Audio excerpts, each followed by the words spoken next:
जय श्री कृष्ण। राधे राधे। मित्रों, कर्मयोगना 24मा श्लोकमां भगवान कृष्णए अर्जुनने समजूती आपी, समजाव्युं के तू कर्म छोड़वानी वात करे छे, तारे माटे घणी वस्तु आ सृष्टिनी अंदर प्राप्त करवानी हजी बाकी छे।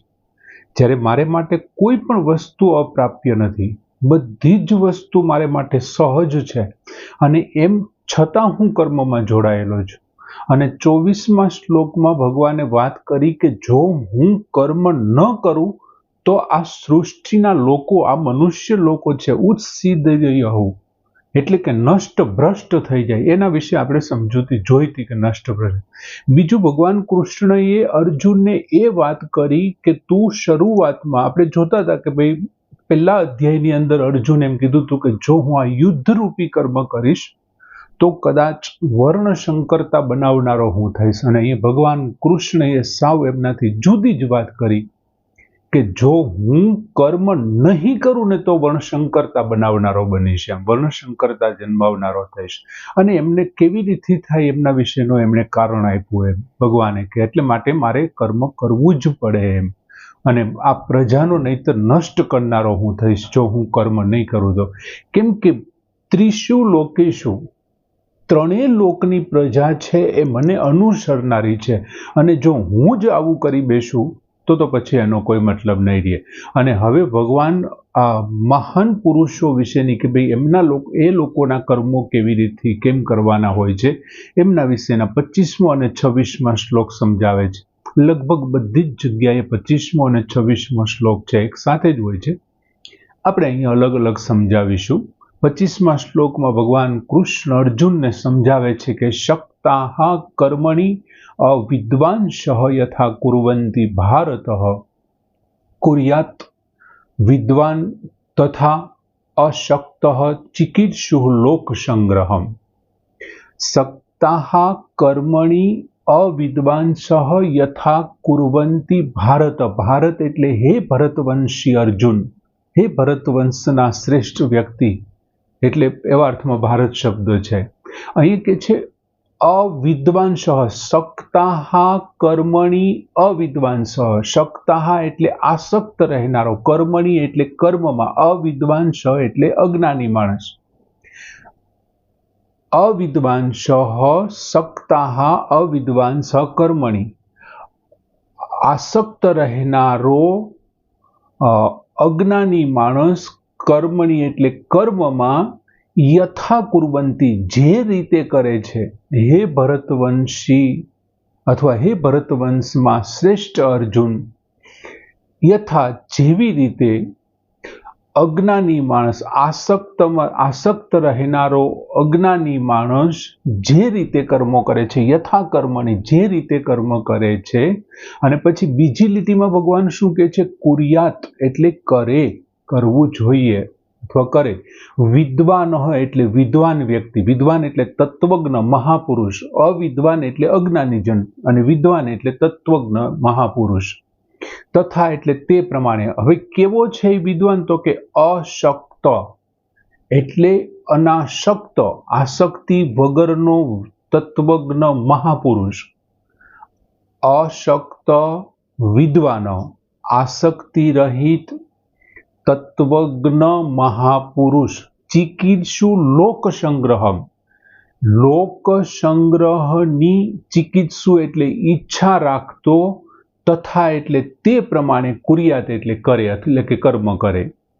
હવે ભગવાન શું કહે છે કે હે ભરતવંશી અર્જુન, જે પ્રમાણે આસક્તિવાળો અજ્ઞાની માણસ કર્મ કરે છે, જે પ્રમાણે આસક્તિવાળો અજ્ઞાની માણસ કર્મ કરે છે, આસક્તિ રહિત તત્વજ્ઞ મહાપુરુષ લોક સંગ્રહની ઈચ્છા રાખતો તે પ્રમાણે કર્મ કરે. હવે પહેલી દ્રષ્ટિએ આપણને એમ લાગે કે આમાં ક્યાંક આપણી ભૂલ થાય છે સમજવામાં, ક્યાંક ખોટું હોય એવું લાગે છે. એમ ગીતાજી છે, અમુક અર્થો ભગવાને ગૂઢ રીતે સમજાવ્યા છે. હવે તમે વિચાર કરો, ભગવાને હમણાં શ્લોક પૂરો થશે એટલે મનની શંકાઓ બધી પૂરી થઈ જશે. હવે અહીંયા શું કહે છે ભગવાન કે જે રીતે આસક્ત માણસ, જે કર્મના ફળમાં આસક્તિ વાળો છે, બીજું અવિદ્વાન અને જે અજ્ઞાની છે, એ માણસ જેવી રીતે કર્મ કરે છે ને એવી રીતથી ભગવાન ભલામણ કરે છે તથા શબ્દ કહીને.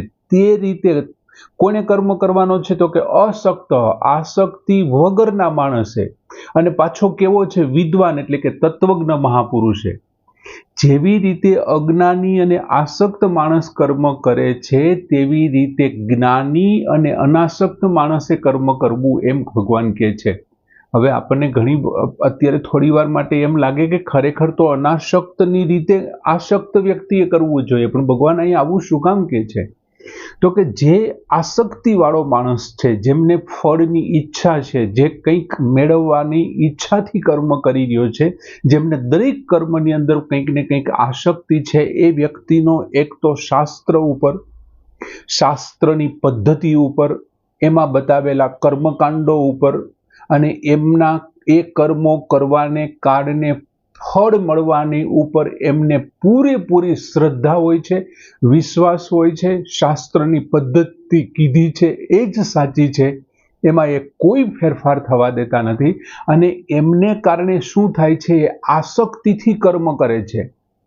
કંઈક મેળવવાની ઈચ્છાથી, દાખલા તરીકે પુત્ર મેળવવાની ઈચ્છાથી પુત્ર કામેષ્ટિ યજ્ઞ કરે છે, તો પુત્ર કામેષ્ટિ યજ્ઞની વિધિ શાસ્ત્રમાં જે પ્રમાણે આપી છે, જે પદ્ધતિ આપી છે કે ભાઈ એમાં 3 દિવસના ઉપવાસ કરવા પડે, એમાં દર્ભની પથારી ઉપર સૂવું પડે, એમાં આટલી આટલી વસ્તુ ન ખાવાની હોય, આટલું આટલું દાન કરવું પડે, એમાં જે પ્રમાણે આપેલું છે ને એનો સાંગોપાંગ પાલન કરશે, તત્વથી પાલન કરશે. બીજું, એ એકદમ તત્પરતાથી પાલન કરશે. ખૂબ જ કોઈ પણ પ્રકારની આળસ રાખ્યા વિના સંપૂર્ણ શાસ્ત્રમાં, શાસ્ત્રની વિધિમાં અને શાસ્ત્રએ બતાવેલા ફળમાં તે એટલી બધી તત્પરતાથી પાલન કરશે, કેમ કે જાણે છે કે જો આમાં કોઈ પણ જગ્યાએ હું કર્મમાં કચાશ રાખી દઈશ કે કર્મમાં ઉણપ રહેશે ને તો મને ફળ પણ ઉણપવાળું જ મળશે. જો કર્મ મારું સેજ અમથું નબળું થશે ને તો ફળ પણ મને નબળું જ મળવાનું છે. એટલે શાસ્ત્રમાં તત્પરતાથી કર્મ કરે છે, સાવધાનીથી કર્મ કરે છે. હવે ભગવાન શું કહે છે કે આવા લોકો છે ને શાસ્ત્રોના જાણકાર હોય છે પણ તત્વજ્ઞ નથી હોતા. એટલે કે તે લોકો શાસ્ત્રજ્ઞ હોય છે, એમને શાસ્ત્રોની બધી માહિતી છે કે આમાં આ પ્રમાણેની વિધિ છે, આમ જ કરવું જોઈએ ને આમ જ થાય, પણ એમને તત્વની કંઈ ખબર હોતી નથી કે આનાથી શું થઈ રહ્યું છે.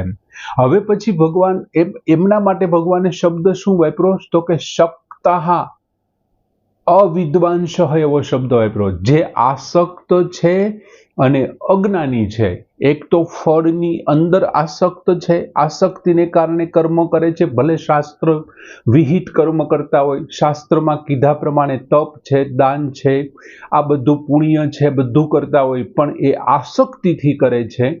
અને એમને કારણે ભગવાન કે છે જ્ઞાની નથી, અવિદ્વાંશ, વિદ્વાન છે, વિદ્વાન નથી તેવા. હવે આવા લોકો પૂરેપૂરી તત્પરતાથી કર્મ કરે છે. એમ કે ભાઈ સવારના 4 વાગ્યામાં ઉઠી અને તમારે સ્નાન કરવું પડશે અને ઠંડા પાણીએ કરવું પડશે તો એમ પણ એ કરવા તૈયાર છે. કોઈ પણ જાતની આળસ નથી થતી, પ્રમાદ નથી થતી અને સંપૂર્ણ તત્પરતાથી સાંગોપાંગ વિધિથી એ કર્મ કરે છે. કારણ એની પાછળનું એક અને માત્ર એક કારણ છે કે ફળની ઈચ્છા છે. હવે બીજી પંક્તિમાં ભગવાન શું કહે છે કે કામના અને આસક્તિ વગરનો, જો અસક્ત તથા અસક્ત, જેમને કોઈ પણ કર્મની પાછળ કામના નથી, જેમને મોહ નથી, કોઈ પણ પ્રકારના ફળની ઈચ્છા નથી, અને જે આસક્તિ વગરનો છે, આસક્તિ રહિત થઈ, એટલે કે અસક્ત, અને પછીનો એની આગળનો શબ્દ છે તથાની આગળનો વિદ્વાન. અશક્ત વિદ્વાન એટલે તત્વજ્ઞ મહાપુરુષ, જે સાચા અર્થમાં દરેક બાબતને સમજે છે તેવો તેવો વિદ્વાન. હવે 21મા શ્લોકમાં ભગવાને લોક સંગ્રહમ એવ અપી સંપશ્યન એવો શબ્દ વાપર્યો હતો કે નહીં 21મા શ્લોકમાં, કે તારે આ કર્મ કેવી રીતથી કરવું જોઈએ તો કે લોક સંગ્રહમ એવ અપી સંપશ્યમ, લોક સંગ્રહને સારી રીતે જોતા. હવે એ જ વાત ભગવાને જો અહીં બીજી લીટીના છેલ્લો શબ્દ લોક સંગ્રહમ ચિકિત્સુહુ શબ્દ વાપરો, લોક સંગ્રહની ઈચ્છા રાખતો, એક તો એનામાં આસક્તિ નથી, બીજું કોઈ પણ પ્રકારની કામના નથી, અનાસક્ત છે. એટલા માટે ભગવાને કીધું કે વિદ્વાન, અને કેવો વિદ્વાન છે તો કે અશક્ત એટલે તત્વજ્ઞ મહાપુરુષ છે. અને ચિકીર્ષ એટલે ઈચ્છા રાખતો, શેની ઈચ્છા હે? લોક સંગ્રહ, બીજાની સેવા માટે, લોકહિત માટે એમના બધા કર્મો છે. એટલે આસક્તિ રહિતના બધા કાર્યો છે એ કેવા હોય છે? લોકહિત માટે. હવે જો દરેક વ્યક્તિ જે કર્મ કરે છે, કર્મમાંથી તો એ છૂટતો નથી. દાખલા તરીકે ભોગી છે તો એ પોતાના ભોગ માટે કર્મ કરે છે. કોઈ મોહિત વ્યક્તિ છે તો એ પોતાના કુટુંબના મોહને કારણે કર્મો કરે છે. અને એ જ રીતે કોઈ લોભી છે તો એ ધનની પ્રાપ્તિ માટે સતત કર્મ કરે છે. એમ શ્રેષ્ઠ મનુષ્ય છે ને એમનું એકમાત્ર કે પ્રાણી માત્રના હિતમાં જ એમની સ્વાભાવિક પ્રીતિ હોય છે, પ્રાણી માત્રના હિતમાં જ એમની રીતિ હોય છે, અને એમાં જ એમની સંતુષ્ટિ હોય છે ને એટલા માટે લોકહિત માટે કર્મો કરે છે. બીજા લોકોને કદાચ એવું બને કે લોકહિત માટે જ્યારે કર્મ કરતો હોય ને ત્યારે એવું કદાચ બનવા જોગ છે કે બીજા લોકોને એ લોકહિત માટે જે કર્મ છે ને એ એમને માન માટે, મર્યાદા માટે, મોટાઈ માટે કર્મ થતું હોય એવું લાગે.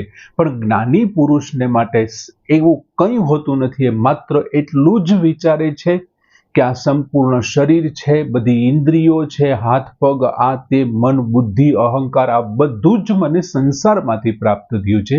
અને એ સંસાર હું નથી, એ બીજો છે. તો બીજાથી થયેલા કર્મો છે મારા માટે નથી, બીજા માટે છે, અને એ સેવા માટે છે, અને તે સેવા માટે વાપરે છે.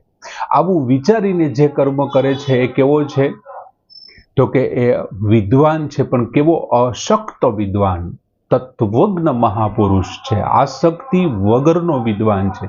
આવી શ્રેષ્ઠ ભાવના એની અંદર રહેલી છે.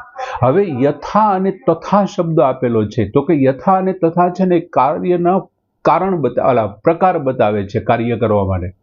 જેવી રીતે અજ્ઞાની પુરુષ કરે છે તેવી રીતે જ્ઞાની પુરુષે કરવાનું છે. જેવી રીતે આસક્ત વ્યક્તિ કરે છે તેવી રીતે અનાસક્ત વ્યક્તિએ કરવાનું છે. તો કે આસક્ત વ્યક્તિ ફળની ઈચ્છાથી ખૂબ જ તત્પરતાથી કામ કરે છે, ખૂબ જ પોતે ધ્યાન રાખી, આળસ વગર, પ્રમાદ વગર અને વિધિપૂર્વકના કામ કરે છે. એ જ પ્રમાણે જ્ઞાની વ્યક્તિએ તત્પરતાથી કામ કરવું જોઈએ. શું કામે આવું કરવું જોઈએ? તો કે જ્ઞાની વ્યક્તિને ફળની તો કાંઈ ઈચ્છા નથી, બીજું પોતાના માટે કંઈ કરતો નથી, બીજાના માટે કરે છે. એટલે કર્મની ઉપેક્ષા થવાની સંભાવનાઓ વધારે છે. કદાચ એ કર્મ છોડી દે, કેમ કે એને તો કંઈ ફેર જ નથી પડતો. કર્મ કરે ન કરે એનાથી કંઈ ફેર નથી પડતો. કર્મને કે અકર્મણે અર્થ હોય એનું કોઈ પ્રયોજન તો છે નહીં. એટલે આ રીતે કર્મ ન છોડે એટલે માટે ભગવાન કહે છે જેમ ફળની ઈચ્છા વાળો જેવી તત્પરતાથી કામ કરે છે એ જ રીતે તારે અહીંયા કામ કરવું જોઈએ. હવે 21મા શ્લોકમાં ભગવાને શ્રેષ્ઠ વ્યક્તિને આદર્શ બતાવ્યો હતો કે યત યત આચરતિ શ્રેષ્ઠ તત્ અનુવર્તતે ઇતરહ જન. જેવી જે શ્રેષ્ઠ વ્યક્તિ કરે છે તે આપ અનુસરે છે. હવે ત્યાં લોકોના આદર્શ તરીકે શ્રેષ્ઠ વ્યક્તિને બતાવ્યો હતો, અને અહીંયા જુઓ અનુયાયી તરીકે બતાવ્યો છે. એક તો અનાસક્ત છે, તત્વજ્ઞ મહાપુરુષ છે, એમ છતાં આસક્તિ વાળો કરે ને એમ કરવાનો, એની પાછળ તારે ચાલવાનો, એનો અનુયાયી બતાવવાનો. ભગવાન કે છે આદર્શ હોય કે અનુયાયી હોય, એમની હાથે થતા બધા જ કામ છે કેવા થવાના છે? સેવા માટે થવાના છે. માટે એમનાથી કોઈ ફેર નથી પડતો. મિત્રો, દરેક કર્મ છે ને એ ક્યારેય કોઈ ખરાબ નથી હોતું. કર્મ પ્રત્યેની આસક્તિ છે ને એમનો ત્યાગ થવો જોઈએ, એ ખરાબ છે. એ વસ્તુ એ ભગવાન અહીંયા બીજી રીતે સમજાવે છે કે ભાઈ આમને લોકોને તમે અનુસરો, અને હવે એ લોકોના મનને પણ તમારે ઠેસ નથી પહોંચવા દેવાના, એના મનમાં ભેદ નથી થવા દેવાનો. એ 26મો શ્લોક આમના પછી ભગવાન સમજાવશે. અને આ 25મો શ્લોક સરસ મજાનો કે શક્તઃ કર્મણિ અવિદ્વાંસઃ યથા કુર્વન્તિ ભારત કુર્યાત વિદ્વાનઃ તથા અશક્તઃ ચિકીર્ષુઃ લોક સંગ્રહ. પૂર્ણ કરીએ છીએ. જય શ્રી કૃષ્ણ.